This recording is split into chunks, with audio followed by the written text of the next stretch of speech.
भाई इस तरीके का दावा राष्ट्रीय जनता दल के नेताओं के द्वारा हमेशा से किया जाता रहा है, पर जब वो ऐसा दावा करते हैं गठबंधन में विरोधाभास दिखाई देता है। मुख्यमंत्री नीतीश कुमार जी सार्वजनिक तौर से हर मंच से 15 साल पहले के बिहार की याद दिलाते हैं, तो जब वो 15 साल पहले के बिहार की याद दिलाते हैं तो कटाक्ष किस पे करते हैं? आदरणीय लालू जी, आदरणीय राबड़ी जी के शासनकाल की ही वो याद दिलाते हैं। और ऐसे ही राष्ट्रीय जनता दल के नेता जब ये दावा करते हैं कि जब तक तेजस्वी जी मुख्यमंत्री नहीं बनेंगे तब तक बिहार का सुधार नहीं होगा, तो वो निशाना जनता दल यूनाइटेड मुख्यमंत्री नीतीश कुमार जी पर साधते हैं। हकीकत है ये गठबंधन सिर्फ एक दूसरे की महत्वाकांक्षाओं को पूरा करने के लिए ही बना हुआ है। इस गठबंधन में ना वैचारिक समानता है ना सैद्धांतिक, सिर्फ एक दूसरे की महत्वाकांक्षाओं के लिए, एक दूसरे का लाभ लेने के लिए ये दोनों दल गठबंधन में है। एक दूसरे का लाभ जैसे ही पूरा होगा ये गठबंधन भी टूट जाएगा। नीतीश कुमार ने दो बातें रखी है बैठक में। हाँ? एक पहला जातीय जनगणना, दूसरा मुद्दा भी उन्होंने रखा है, लेकिन उनकी बातों को सब कुछ खारिज कर दिया गया। अब खड़गे जी को आगे किया जा रहा है प्रधानमंत्री का उम्मीदवार को लेकर। इस बात से नीतीश कुमार नाराज है। राहुल गांधी ने आज फोन भी किया है उन्हें। मेरे मुख्यमंत्री ही नहीं बल्कि बिहार के नेताओं का दबदबा हमेशा से केंद्र की राजनीति में रहा है। बिहार एक ऐसा प्रदेश है जो न सिर्फ लोकतंत्र की जननी रहा बल्कि पहले महामहिम राष्ट्रपति देने का काम भी बिहार की धरती से ही हुआ था। और आज़ादी के बाद से अभी तक लेकर बड़े बड़े फैसलों में, राजनीतिक सरकारों के चयन में बिहार के नेताओं की एक अहम भूमिका रही है। ये बिहार का व्यवहार हमेशा से रहा।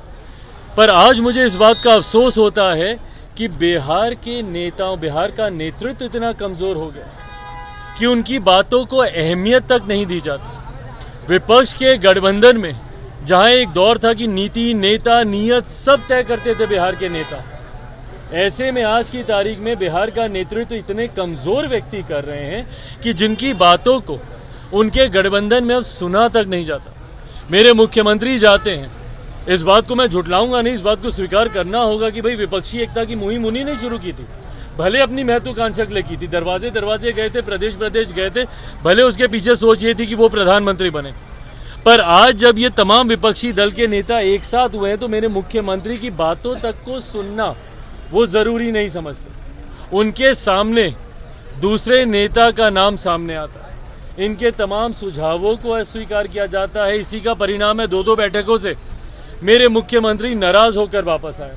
पर कहीं ना कहीं इनकी इस रवैये को भी समझना होगा कि इनका रवैया किस तरीके से, इनका व्यवहार, इनका आचरण, अभी कल ही का ही उदाहरण ले लीजिए, एक महिला एंकर के साथ किस तरीके से, भैया ठीक है आपने उनके भले तारीफ करने की भावना से ही आपने किया होगा, पर एक मुख्यमंत्री का एक प्रोटोकॉल होता है and more than a protocol.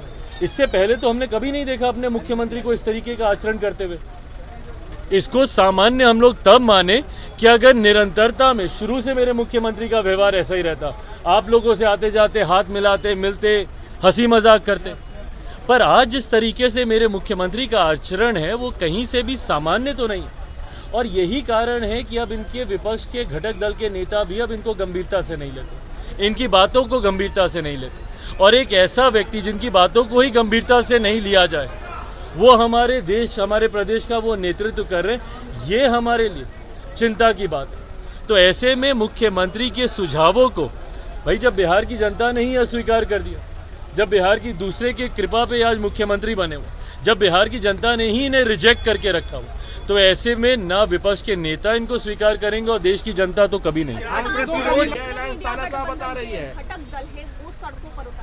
तानाशाह बता रही है। आप बताएं मुझे, मैं दिल्ली में था, तमाम सांसद दिल्ली में थे लंबे समय तक सदन के लिए, और जब सदन चलता है तो हम लोग क्षेत्र के लोगों को क्या बोलकर जाते हैं कि भाई पार्लियामेंट चल रहा है, हम लोग जाएंगे। विपक्ष के सांसद बताएं ना मुझे कि क्या उन्हें उनकी क्षेत्र की जनता ने संसद में सिर्फ तख्तियां लाने के लिए चुना था क्या, या संसद में हंगामा करने के लिए चुना था? किसके लिए चुना था? मैं तो खैर बिहार में हूं, मैं बिहार में तो कोई विपक्ष का सांसद ही नहीं है एक को छोड़कर कि यहाँ पे हम किससे सवाल करें।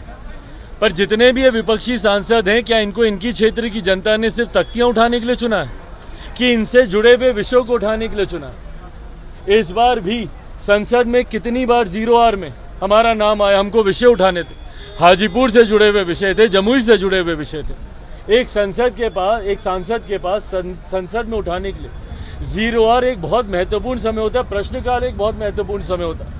ऐसे में ना आपने प्रश्नकाल चलने दिया, ना आपने 0R को चलने दिया। और जिस तरीके से आप तख्तियां, ये विपक्ष के सांसदों की साझा मंजूरी के साथ ही, एक आम सहमति के साथ ही ये फैसला, ये निर्णय लिया गया था कि कोई भी सांसद सदन में तख्तियां लेकर नहीं जाएगा।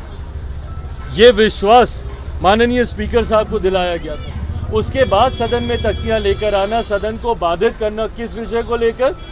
संसद में जिस तरीके से ये घुसपैठ हुई, कुछ लोग संसद में घुस आए, उसको लेकर, संसद की सुरक्षा को लेकर। इनको संसद की सुरक्षा की जिनको इतनी चिंता है, आम बिहारी यहाँ पे रोज मारा जा रहा है, उनकी सुरक्षा की इनको चिंता नहीं है। ये जो सेलेक्टिव क्रिटिसिज्म करते हैं विपक्ष के लोग, बिहार में जिस दिन इंडिया गठबंधन की बैठक हो रही थी, उसी दिन बिहार में एक ASI की हत्या कर दी गई। उसकी चिंता नहीं है विपक्ष के सांसदों को। बिहार एक ऐसा राज्य जहां पे रोज हत्या, अपहरण, लूटमार, डकैती, बलात्कार हो रहा है, उसको लेकर ये लोग सदन को नहीं रोकेंगे। सब लोग गठबंधन में है ना। जब हम लोग इंडिया अलायंस की बात करते हैं, सारे दल ये गठबंधन में, तो इनके लिए ये भी चिंता की बात होनी चाहिए। अपनी जान की तो बड़ी चिंता पड़ी है इन्हें कि संसद में हमला हो गया।